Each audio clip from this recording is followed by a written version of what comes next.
தீபாவளி ஆரம்பமாயிடுச்சு. அதனால முதல்ல எல்லாருக்கும் இனிய தீபாவளி நல்வாழ்த்துக்கள். இன்னைக்கு நம்ம இந்த வாழ்க்கை முறை நோய்கள், அதாவது லைஃப் ஸ்டைல் டிசீஸ்னு பார்த்துட்டு இருக்கோம் இல்லையா? இப்போ ஒரு 4வது செஷனா பார்த்துட்டு இருக்கோம். ஒவ்வொரு நாளும் ஒரு டாபிக் நம்ம டிஸ்கஸ் பண்ணிட்டு இருக்கோம். லைஃப் ஸ்டைல் டிசீஸ்னா என்ன? அதுக்கப்புறம் வந்து அதுல டிசீஸ் எப்படி உருவாகுது? முக்கியமா வந்து ஸ்ட்ரெஸ், மன கவலைனால எப்படி வந்து நோய் உருவாகுது?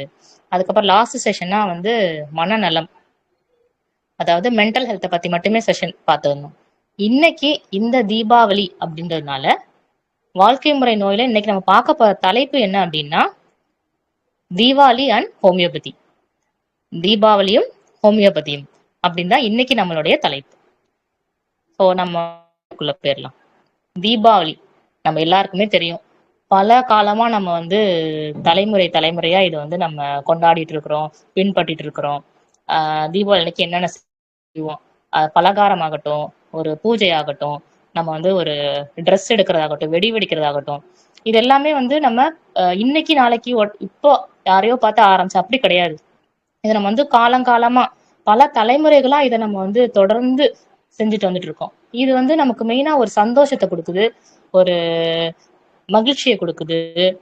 இதுல வந்து நிறைய விஷயங்கள் நமக்கு தெரியாம சில விஷயங்கள் நம்ம வந்து மறந்துடுறோம். இது ஜஸ்ட் ஒரு ஃபங்க்ஷன் அப்படின்ற மாதிரி மட்டும் நம்ம நினைக்கிறோமே தவிர, முதல் தீபாவளி எப்படி உருவாச்சு அப்படின்னு நமக்கு ஒரு ஒரு சின்ன ஒரு கிளான்ஸ் பார்த்துடலாம். நமக்கு வந்து தெரியும், எல்லாருக்கும் அந்த ஒரு கதை தெரியும். தீபாவளி எப்படி வந்துச்சு அப்படின்னா, இப்போ கிருஷ்ணர் வந்து அந்த அவரை வந்து அரக்கனை வந்து கொன்னதுனால அந்த வெற்றியுடைய சந்தோஷமா அந்த ஒரு அரக்கனை அழிச்சு அந்த இருளை போக்கி ஒரு வெளிச்சமா அப்படிதான் வந்து நம்ம தீபாவளிய கொண்டாடுறோம். கிருஷ்ணர் வந்து நரகாசுரனை வதம் பண்ணி அதுல இருந்து பிறந்ததுதான் இந்த தீபாவளி அப்படின்னு ஒரு கதைமொழி, ஒரு தொடர் இருக்கு. அதே மாதிரி இது வந்து இப்ப இந்த கிருஷ்ணர், இந்த நரகாசுரன் அப்படின்றது இந்த மகாபாரதம் இந்த மாதிரி இதுல மட்டும் கிடையாது. இது வந்து ராமாயணத்திலயுமே இது குறிப்பிடப்பட்டிருக்கு. எப்படின்னா, ராமர் வந்து ராவணனை வதம் செஞ்சு, அதாவது 14 வருஷம் கழிச்சு அந்த ராவணனை வதம் செஞ்சு ஊருக்கு திரும்பி அவரோட அயோத்தியாவுக்கு வர்றப்போ மக்கள் எல்லாரும் அவரை வந்து ராமர், லக்ஷ்மணர், சீதா இவங்க எல்லாரையும் வரவேற்கிற விதமா, அந்த இதை வந்து கொண்டாடுற விதமா அவங்க வீடு முழுக்க, நகர் முழுக்க எங்க பார்த்தாலும் தீபங்களை ஏத்தி வச்சு கொண்டாடி அந்த ஒரு பெரிய அரக்கனை அழிச்சு இருளை போக்கி அந்த கெட்டதை அழிச்சு அப்படி வந்து உருவானது தீபாவளி அப்படின்னு ராமாயணத்துல குறிப்பிடப்பட்டிருக்கு. இதே மாதிரி ஒவ்வொரு மதத்தினரும் ஒவ்வொரு விதமா, இதே வந்து சீக்கிசம், ஜெயினிசம் இந்த மாதிரி ஒவ்வொருத்தரும் இந்த ஒரே விஷயத்த வேற வேற விதமா கொண்டாடுறாங்க.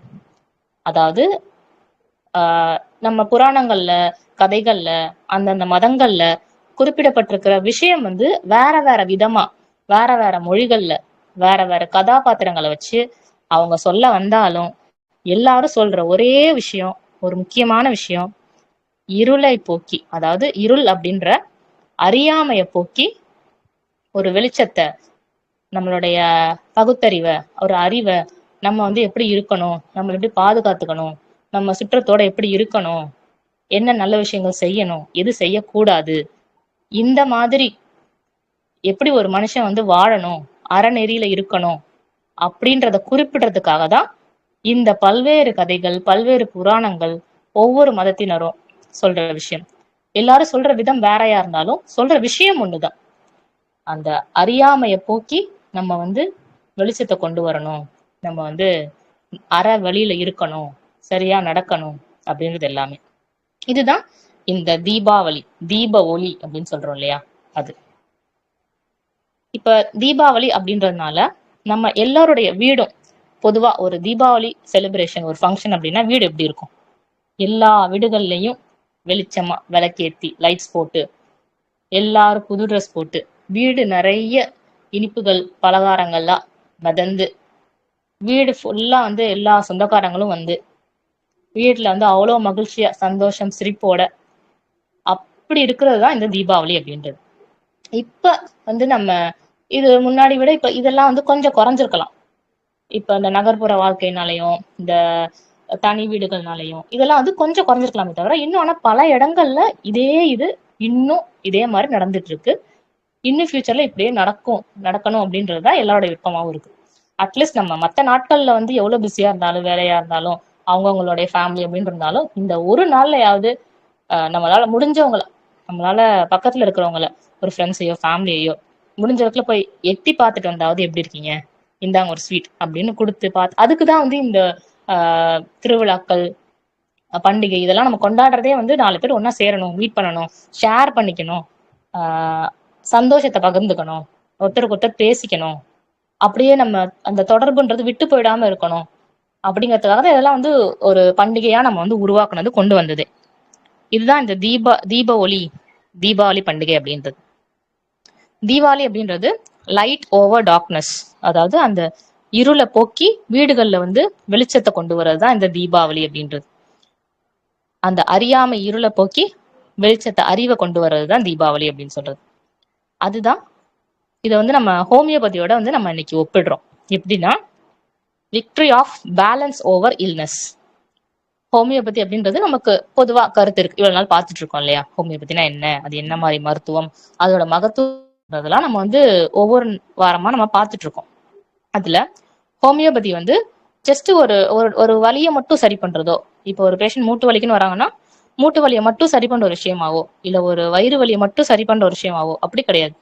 ஹோமியோபதின்றது அந்த ஒரு மனுஷனுடைய தலையில இருந்து கால் வரைக்கும் அவனுடைய இன்னர் மைண்ட் என்ன, அவனுடைய கவலைகள் என்ன, பிரச்சனைகள் என்ன, அவனோட சந்தோஷம் என்ன, எது வந்து அந்த மனுஷனை வந்து சந்தோஷப்படுத்துது, எது கவலை உண்டாக்குது, இந்த மாதிரிலாம் ஒரு மருந்து வந்து ஹோமியோபதி மருந்து உள்ளுக்கு போய் ஒரு அந்த நோயை மட்டும் சரி பண்றது கிடையாது, அந்த நோய் சார்ந்த அந்த மனிதனையும் முழுமையா சரி பண்றதுதான் இந்த ஹோமியோபதி அப்படின்றது. அதனாலதான் இன்னைக்கு நம்ம வந்து தீபாவளியையும் இந்த ஹோமியோபதியையும் நம்ம வந்து கம்பேர் பண்ணிருக்கோம். தீபாவளின்றது எப்படி வந்து அந்த இருளை போக்கி ஒரு ஒளி வெளிச்சமோ, அதே மாதிரிதான் ஹோமியோபதியும் அந்த ஒரு நோய்க்குண்டான அந்த மனிதனை, நோயாளிய, அந்த மனிதனை ஹெல்தியா, ஆரோக்கியமா, மறுபடியும் பேலன்ஸ்டா இயல்பு நிலைக்கு கொண்டு வர்றதுதான் இந்த ஹோமியோபதி மருத்துவம். ஹோமியோபதியினுடைய மகத்துவமும் அதுதான். ஸோ இன்னைக்கு மெயினா நம்ம என்னன்னா, இப்போ வந்து இந்த பண்டிகை, ஃபங்க்ஷன், விழா இந்த மாதிரிலாம் வர்றப்போ நம்ம வீடுகள்ல நிறைய நல்ல விஷயங்கள் நடக்கும். அதுல வந்து ஒரு சின்ன ஒரு தவறுதலா தெரியாத விடமா ஒரு சில, அதாவது இப்ப சாப்பாடுனால அஜீரண கோளாறு வரும், இல்ல வந்து வெடி வெடிக்கிறோம் அப்படின்னா ஒரு கையில வந்து பசங்க வந்து சுட்டுக்கிறதோ, இல்ல வந்து அந்த சூடு பண்றதோ, இல்ல நம்ம அந்த பலகாரம் செய்யறப்ப நம்ம கையில அந்த எண்ணெய் பட்டுறதோ, அல்ல அந்த மாதிரி ஏதாவது இன்ஜுரியோ ஏதோ ஒண்ணு நடக்கிறது. இந்த மாதிரி விஷயங்களுக்கு ஹோமியோபதி எந்த அளவுக்குல பயன்படும் அப்படின்றத நம்ம இன்னைக்கு டீட்டெயிலா பார்க்கலாம். முக்கியமா வந்து இன்னைக்கு இந்த நாள்ல என்ன சொல்லிக்கணும்னு நினைக்கிறேன் அப்படின்னா, ஒவ்வொரு வீடுகள்லயுமே ஒரு ஃபர்ஸ்ட் எய்ட் கிட் அப்படி இருக்கணும் அப்படின்னு நம்ம எந்த அளவுக்கு முக்கியம் அப்படின்னு கருதுவோமோ, அதே மாதிரி ஒவ்வொரு வீட்லயும் ஹோமியோபதி எமர்ஜென்சி கிட் அப்படின்ற மாதிரி ஒரு சின்ன பாக்ஸ் மெடிசன் வச்சுக்கணும். அது எதுக்குன்னா, ஹோமியோபதி நமக்கு எல்லாருக்கும் தெரியும், ஹோமியோபதி வந்து ரொம்ப ரொம்ப சேஃப் ஆனது, ரொம்ப ஜென்டிலானது, எந்த ஒரு சைடு எஃபெக்ட்ஸும் கிடையாது அப்படின்ற மாதிரி. அதோட ஹோமியோபதி வந்து ரொம்ப ஃபாஸ்டாவும் ஆக்ட் பண்ணும், ஒரு வலியை குறைக்கும், ஒரு ப்ளீடிங்கை குறைக்கும், இம்மீடியட்டா ஸ்டாப் பண்ணும்.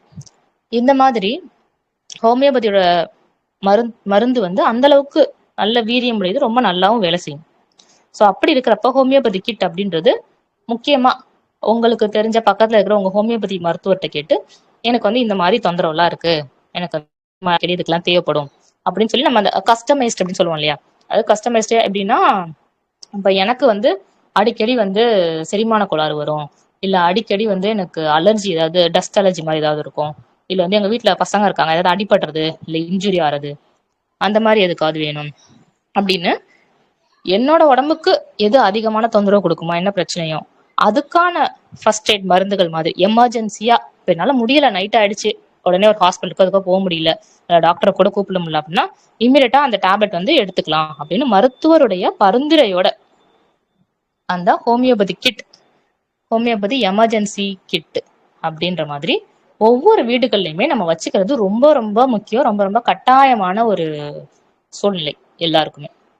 ஸோ அதுல நம்ம முக்கியமா இன்னைக்கு என்ன ஃபர்ஸ்ட் எய்ட் கிட் அப்படின்றது எதுக்கு தேவைப்படும் அப்படின்னா, முக்கியமா இப்ப நம்ம இன்னைக்கே எடுத்துப்போமே, இப்போ தீபாவளி அப்படின்ற மாதிரி இருக்கிறப்போ நிறைய பேருக்கு வந்து அந்த பட்டாசு வெடிக்கிறதுனால டஸ்ட் அலர்ஜி வரும். அந்த அதிக புகையினால, அந்த அதிகமான அந்த இப்ப வெளிய டிராவல்லே போறாங்க அப்படின்னா இன்னைக்கு வந்து இந்த வெடி வெடிக்கிறதுனால அதிக புகை அப்படின்ற மாதிரிலாம் இருக்கிறப்போ ஹோமியோபதி மெடிசின் அப்படின்னு பாக்குறப்போ புரோமியம், லைசினம், ஆர்சனிக்கம், கால்கேரியா, அமோனியம் காப் இந்த மாதிரி இதெல்லாம் வந்து ஹோமியோபதி மெடிசினோட நேம்ஸ். இதுல நமக்கான மருந்து எது, அதாவது இண்டிவிஜுவலைஸ் பண்ணி தான் நம்ம ஒவ்வொருத்தருக்கும் மருந்து கொடுப்போம் இல்லையா, அதுல இந்த மாதிரியான மருந்துகள் வந்து டஸ்ட் அலர்ஜிக்கு ரொம்ப நல்லாவே கேட்கும். ஸோ அதுல நம்ம ஹோமியோபதியோட டாக்டருடைய பரிந்துரையின் பேர்ல நம்ம அந்த மருந்தை எந்த அளவுல எந்த டோஸ்ல எவ்வளவு நேரத்துக்கு ஒரு தடவை எத்தனை நாள் எடுத்துக்கணும் அப்படின்றத நம்ம மருத்துவர் நமக்கு வந்து இது இது இந்த மெடிசின் பேர் ஏன் இன்னைக்கு சொல்றேன் அப்படின்னா இது வந்து ஜஸ்ட் ஒரு விழிப்புணர்வுக்காக தான். இதுக்கெல்லாம் இந்த தொந்தரவுக்கெல்லாம் ஹோமியோபதியில மருந்து இருக்கு அப்படிங்கிறதுக்கான ஒரு அவேர்னஸ் தான். ஸோ இது வந்து டஸ்ட் அலர்ஜிக்கான மருந்துகள். அதோட மெயினா வந்து இப்ப இந்த தீபாவளி டைம் அப்படின்றதுனால நம்ம வந்து நிறைய பலகாரங்கள் சாப்பிடுவோம், நிறைய ஸ்வீட் சாப்பிடுவோம். இந்த மாதிரிலாம் இருக்கிறப்போ நமக்கு வந்து ஆசிடிட்டி, அந்த வந்து டிஸ்பெப்சியா, அதாவது நெஞ்செரிச்சல், நெஞ்சு கரிக்கிறது, செரிக்காம இருக்கிற செரிமான கோளாறு, இந்த மாதிரிலாம் வந்து நம்ம ரொம்ப அடிக்கிற விஷயங்கள், வீட்டுல எல்லாரும் சொல்ற விஷயங்கள்.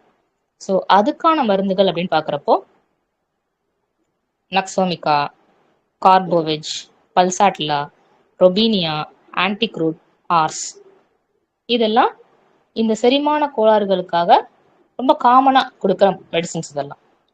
அதே மாதிரி இப்போ ஃபுட்டு அலர்ஜி முக்கியமா வந்து ஒரு சிலருக்குலாம் வந்து சில பர்டிகுலர் ஃபுட் சாப்பிட்டா அவங்களுக்கு வந்து சுத்தமா ஒத்துக்காது. சிலருக்குலாம் வந்து அத்திக்கரியா மாதிரி ஹோல் பாடி ஃபுல்லா அலர்ஜி மாதிரி திட்டு திட்டா எங்க பார்த்தாலும் உடம்பு ஃபுல்லா வீங்கிட்டு அரிக்க ஆரம்பிச்சிடும். ஒரு சிலருக்கு வந்து இந்த சீ ஃபுட், நண்டு, இறால் இதெல்லாம் சாப்பிட முடியாது. ஒரு சிலருக்கு அதெல்லாம் தொட்டாலே அலர்ஜி ஆகும். இந்த மாதிரி ஒரு சிலருக்கு ஒரு சில உணவுகள் வந்து ரொம்ப அலர்ஜியா இருக்கும். அந்த மாதிரி இருக்கிறவங்களுக்கும் ஹோமியோபதியில நல்ல மெடிசின்ஸ் இருக்கு. அதுல ரொம்ப காமனா வந்து அர்டிகாயூரன்ஸ், அப்புறம் வந்து சல்ஃபர், ஆர்ஸ், இந்த மாதிரியான மருந்துகள்லாம் இந்த மாதிரி அலர்ஜிக் உண்டான மெடிசின்ஸ். அதோட ரொம்ப முக்கியமா இந்த தீபாவளி டைம்ல வந்து கண்டிப்பா நம்ம ஃபர்ஸ்ட் எய்ட் கிட் அப்படின்றது எதுக்கு வேணும் அப்படின்னா பேர்ன்ஸ், அதாவது தீக்காயம். பசங்க வந்து வெடி வெடிக்கிறாங்க அப்படின்னா கையில வந்து சுட்டுக்கிறது, ஒரு கம்பி மத்தாப்பு இது பண்றப்போ கையில நெருப்பு பட்டுறது, அந்த மாதிரிலாம் இருக்கிறப்போ ஃபர்ஸ்ட் நம்ம என்ன பண்ணணும் அப்படின்னா உடனே நம்ம போய் நல்ல ஒரு டேப் வாட்டர், ரன்னிங் வாட்டர், அதாவது பைப்ல இருந்து ரன்னிங் வாட்டர் இருக்கு இல்லையா, அதுல டேப் வாட்டர்ல போய் 10 to 20 நிமிஷம் அந்த புண்ணை வந்து தண்ணியில காட்டணும். அப்பதான் ஃபர்ஸ்ட் வந்து அந்த பட்டோன்னா அந்த அந்த எரிச்சல் வந்து டக்குன்னு குறையும். அதோட வந்து அதுல டஸ்டோ இல்லை ஏதாவது இருந்தா இம்மீடியட்டா அது வந்து வாஷ் அவுட் ஆகும். அதனால இப்போ ஒரு புண்ணு பட்டுச்சு, ஒரு தீக்காயம் ஆயிடுச்சு, இதெல்லாம் எதுக்குன்னா மைனர் பர்ன்ஸ், லேசான தீக்காயமா இருக்கு அப்படின்னா தான். அதுவே ரொம்ப பெரிய அளவுல ரொம்ப பயங்கரமான தீக்காயம் அப்படின்னா இம்மீடியட்டா நம்ம வந்து ஹாஸ்பிட்டலைஸ் பண்ணணும் வித்தவுட் எனி டிலே. அந்த நேரத்துல போய் நம்ம அவங்க போட்டிருக்கிற ஜுவல்லரியோ அவுக்கிறதோ இல்லை அவங்களுக்கு ட்ரெஸ்ல ஹெல்ப் பண்றதோ அது எதுவுமே வச்சுக்க கூடாது. சிவியர் பர்ன், அதிகமான ஒரு தீக்காயம் பெரிய அளவுல அப்படின்னா இம்மீடியட்டா ஹாஸ்பிட்டலைஸ் பண்ணிடணும். இப்ப நம்ம சொல்றது வந்து மைனர் பர்ன்ஸ், லேசான ஒரு சின்ன ஒரு தீக்காயம், கையில சுட்டுக்கிறது, நெருப்புல பட்டுறது கை, அந்த மாதிரியான தீக்காயமுக்கு என்ன பண்ணணும்னா ஃபர்ஸ்ட் வந்து நம்ம 10 to 20 நிமிஷம் தண்ணியில அதுக்கப்புறமா நான்ஸ்டிக், அதாவது வந்து பிசு பிசுன்னு ஒட்டுற மாதிரி, இப்ப செலோ டேப் அந்த மாதிரி ஒட்டுற மாதிரி இல்லாம பிளைனான பேண்டேட் மாதிரி மேல வச்சுக்கலாம் தேவைப்பட்டால். இல்லாட்டினா ஃபர்ஸ்ட் வந்து மேல வந்து நிறைய இப்போ மெடிக்கல் ஷாப்லேயே வந்து இந்த மாதிரி தீக்காயங்களுக்குன்னே நிறைய க்ரீம்ஸ், ஆயில் மிஸ்ட்லாம் நிறையவே இருக்கு. அதுல முக்கியமானது அப்படின்னு பாக்குறப்ப பேர்ன் ஹீல் அப்படின்னு ஒரு ஆயில்மெண்ட் இருக்கு. அது என்ன காம்பினேஷன் அப்படின்னா சில்வர் நைட்ரேட் அண்ட் குளோர்ஹெக்சிடின் குளுக்கோனேட் அப்படின்ற ஒரு க்ரீம் இருக்கு. இது வந்து நல்ல கிரேட் ரிலீஃப் கொடுக்கும். நல்லா ஒரு தீக்காயம் பட்டு நல்லா திகுன்னு எரியுது, இப்போ ஒரு எண்ணெய் சட்டிலேயே அவங்க வந்து சுட்டுக்கிட்டாங்க அப்படின்னா உடனே வந்து நம்ம அந்த ஒரு க்ரீம், இந்த சொன்னோம் இல்லையா, சில்வர் நைட்ரேட் குளோர்ஹெக்சிடின், இந்த மாதிரி பேர்ன் ஹீல் அப்படின்ற ஆயில்மெண்ட் வந்து அந்த இம்மீடியட்டா உடனே அந்த இதுல போட்டோம் அப்படின்னா அந்த எரிச்சல்ன்றது இம்மீடியட்டா ஸ்டாப் ஆகும். இது வந்து நம்ம ஃபர்ஸ்ட் எய்ட் செய்ய வேண்டியது. அதுவே அந்த இடத்துல வந்து இப்போ ஒரு கொப்பளம் மாதிரி, பிளிஸ்டர் மாதிரி தண்ணி கோத்து ஒரு கொப்பளம் மாதிரி நிக்குது அப்படின்னா நம்ம வந்து அந்த இடத்துல போய் அதை உடைக்கிறதோ இல்லை அதை பிக்கிறதோ அதில் கை வைக்கிறதோ அதெல்லாம் எதுவுமே பண்ணக்கூடாது. தண்ணியில காமிச்சிட்டு இந்த மாதிரி க்ரீம் அப்ளை பண்ணணும். இதே மாதிரி இதே ஹோமியோபதியில அப்படின்னு பாக்குறப்போ கேண்டரிஸ் ஆயில்மெண்ட் இருக்கு, கேலோ ஆயில்மெண்ட் இருக்கு. இதுவே இந்த கேலண்டுலா அண்ட் ஹைப்பரிகம் டிஞ்சர்ஸ் இருக்கு. இதெல்லாம் வந்து நெக்ஸ்ட் நல்லா அப்ளை பண்ணிக்கலாம். அதோட சேர்த்து அந்த புண்ணு சீக்கிரம் ஆறுறதுக்கு நம்ம உள்ள டேப்லெட்ஸும் எடுத்துக்கணும். இந்த மாதிரி பண்றப்போ ஹோமியோபதி மெடிசன் வந்து ரொம்ப ரொம்ப எக்ஸலண்டா வேலை செய்யும் இந்த புண்ணு காயங்கள் எல்லாம் இதெல்லாம் ஆறுறதுக்கு. ஸோ அதுல இந்த ஃபர்ஸ்ட் எய்ட் அப்படின்னு பார்த்துட்டு இருந்தோம் இல்லையா, அதுல முக்கியமா ஃபர்ஸ்ட் தண்ணியில காமிக்கணும். அதுக்கப்புறம் இந்த மாதிரி க்ரீம்ஸ் அப்ளை பண்ணிக்கணும். மெயினா நம்ம என்ன வந்து செய்யலாம் அப்படின்னா, அந்த இப்போ ஒரு ரிஸ்ட்ல வந்து வாட்ச் கட்டியிருக்காங்க அப்படின்னா டைட்டா இருக்கு அப்படின்னா அந்த இடத்துல ஒரு பக்கத்துலயே ஒரு பேர்னர் இருக்குன்னா அந்த இடத்துல இருக்கிற வாட்சை அவுக்கலாம். டைட்டா ஏதாவது ஜுவல்லரி போட்டிருக்காங்க அப்படின்னா அந்த மாதிரி இது ரிமூவ் பண்ணலாம். அதுவே சிவியர் அதிகப்படியான தீக்காயத்துக்கு நம்ம அது செய்யக்கூடாது. நம்ம வந்து கையை வைக்கவே கூடாது, இம்மீடியட்டா ஹாஸ்பிட்டலைஸ் பண்ணிடணும். அதுதான். ஸோ இது இல்லாம வந்து மற்றபடி வேற ஏதாவது ஜெல் தடவுறது, பட்டர் தடவுறது, இல்லை ஐஸ் வைக்க, இதெல்லாம் பண்ணவே கூடாது. தீக்காயம் பட்டுச்சுன்னா நிறைய பேர் சொல்லுவாங்க ஐஸ் கியூப் வைங்க, அதெல்லாம் செய்யவே கூடாது. பட்டர் அப்ளை பண்ணுங்க. இந்த மாதிரிலாம் வந்து இதெல்லாம் வந்து தேவையில்லாம அந்த புண்ணை வந்து நம்ம இன்னும் கொஞ்சம் பெருசாக்குற மாதிரி ஆயிடும். ஸோ இந்த மாதிரி நெருப்புல படுற அந்த காயங்களுக்கு ஹோமியோபதி மருந்து வந்து ரொம்ப எக்ஸலண்டா வேலை பார்க்கும். இந்த தீக்காயம் அப்படின்னு பாக்குறப்போ அது வந்து ரெண்டு இருக்கு. ஒன்று வந்து பேர்ன்ஸ், இன்னொன்று வந்து ஸ்கால்ஸ்ன்னு சொல்லுவோம். பேர்ன்ஸ்னா தீக்காயம். அதுவே ஸ்கால்ஸ் அப்படின்றப்போ அது வந்து இப்ப எல்லாம் கொதிக்க கொதிக்க வெந்நீர் இருக்கு, வெந்நீர் மேல அப்படியே கொட்டிடுறது. கொதிக்க கொதிக்க பால் இருக்கு, அது வந்து அப்படியே கொட்டிடுறது. அது வந்து ஸ்கால்ஸ். நல்லா கொதிக்கிற திரவம் வந்து மேல கொட்டுறது வந்து ஸ்கால்ஸ்ன்னு சொல்லுவோம். அதுவே நேரடியான தீக்காயம், ஹீட்டு இதெல்லாம் அப்படின்றப்போ அது வந்து பேர்ன்ஸ் அப்படின்னு சொல்லுவோம். ஸோ இந்த மாதிரியான பிரச்சனைகளுக்கு ஹோமியோபதி மருந்து அப்படின்னு பாக்குறப்போ cantharis, calendula, causticum, sulphur, apis, urtica, arnica, hepar sulph இதெல்லாம் ரொம்ப ரொம்ப நல்லா வேலை செய்யும். அதுவே வந்து இப்போ ரொம்ப நாளைக்கு முன்னாடி இந்த மாதிரி இன்ஜுரி பேர்ன் ஆயிருக்கு, புண்ணு சரியா ஆகல அப்படின்னா அதுக்கு ஹோமியோபதிஸ் ஒண்டர்ஃபுல் ஆகும். அதுவே இப்ப bad effects of electricity injury, இப்போ ஷாக் அடிச்சு அதுல அந்த அடிச்சதுக்கு அப்புறத்துல என்ன எனக்கு உடம்புல பிரச்சனை தொந்தரவு அப்படின்லாம் வரப்ப அதுக்கு ஹோமியோபதி மெடிசன் ஒண்டர்ஃபுல்லா வேலை செய்யும். ஸோ இதெல்லாம் தான் ஹோமியோபதியோட மகத்துவம் அப்படின்றது. அதுவே இந்த போஸ்ட் பர்ன் ஸ்காரிங், இந்த மாதிரி எனக்கு காயம் இதா இருக்கு, முன்னாடி காயமாகி அது வந்து பயங்கர ரொம்ப பெரிய ஒரு வடுவா ஸ்காரா இருக்கு, தழும்பா இருக்கு அப்படின்லாம் இருக்கிறப்போ அதுக்கு ஹோமியோபதி மெடிசன் நல்லாவே வேலை செய்யும். எக்ஸாம்பிள் சொல்றோம் அப்படின்னா கிராஃபைட்டிஸ், தியோசினமினம், இந்த மெடிசன்லாம் வந்து நல்லாவே வேலை பார்க்கும். ஸோ இதுதான் வந்து இன்னைக்கு நம்ம சொல்லணும்னு நினைச்ச விஷயம். இந்த தீபாவளிய சந்தோஷமா ரொம்ப சேஃபா ஹெல்தியா ஆரோக்கியமா கொண்டாடுங்க. தீபாவளி வந்து எந்த அளவுக்கு நம்ம வீடுகள்ல வந்து வெளிச்சத்தையும் சந்தோஷத்தையும் கொண்டு வருமோ அதே மாதிரிதான் ஹோமியோபதி நம்ம உடம்புல ஒரு நோயாளியா இருக்கிற மனிதனுக்கு நோயை தீர்த்து அந்த மனிதனுடைய கவலைகள் பிரச்சனைகள் அந்த ரூட் காஸ்ட்ல போய் வேலை செஞ்சு அவனுடைய நோய்கள் தீர்றதுக்கு பெரிய வழிவகுக்கும். ஹோமியோபதி வந்து நம்ம உடம்புல இருக்கிற நோயை தீர்த்து நம்மள நல்ல ஆரோக்கியமான மனிதனா நம்மள இருக்கும் அப்படின்றதுதான் இன்னைக்கு இந்த வீடியோல நம்ம சொல்ல நினைச்ச விஷயம். May everyone's life shine with happiness, health and harmony. So எல்லாருக்கும் இனிய தீபாவளி நல்வாழ்த்துக்கள். தீபாவளி எப்படி ஒரு வீட்டில் இருக்கிற இருளை அகற்றி வெளிச்சத்தை கொண்டு வருதோ அதே மாதிரி ஹோமியோபதி மருந்து அப்படின்றது மனிதனுடைய நோயை தீர்த்து மனிதனுக்குள்ள ஒரு ஒளியை கொண்டு வரும் அப்படின்றதுதான் இன்னைக்கு இந்த வீடியோல நம்ம பதிவு பண்றது. ஸோ இந்த வாய்ப்புக்கு கொடுத்த சிவசிவ அன்பே சிவம் அறக்கட்டளைக்கு மனமார்ந்த நன்றி, வாழ்த்துக்கள். Thank you so much. ஆக்சுவலா நானே எதிர்பார்க்கல ஹோமியோபதியும் சொல்லி ஒரு டாபிக் எடுத்திருக்கீங்க. நான் இந்த யோசிக்கவே இல்ல. ஆனா பட் உண்மையிலேயே முக்கியமான சப்ஜெக்ட் ஆக்சுவலா. ஏன்னா சண்டே இன்னைக்கு இன்னில இருந்தே தீபாவளி நேத்துல இருந்தே ஆரம்பிச்சிருச்சு. ஆனா தீபாவளின்றது நாளைக்கு தான் போட்டிருக்காங்க. அப்படி இருக்கிறது ஒரு சிலர் தீபாவளி கொண்டாடுறவங்க, அமாவாசை நோன்பு இருக்கிறவங்க இன்னைக்கே கொண்டாடிடுவாங்க. ஸோ அப்படி இருக்கும்போது நிறைய விஷயம் ஷேர் பண்ணிருந்தீங்க. ரொம்ப அமேசிங்கா இருந்தது. நிறைய மெடிசன் ரிலேட்டடா இப்போ ஒரு புண்ணு வருது அப்படின்னா அந்த புண்ணு இப்ப காயம் பட்டா என்ன பண்ணணும், இந்த டைம்ல தான் இந்த அவேர்னஸ் தேவை.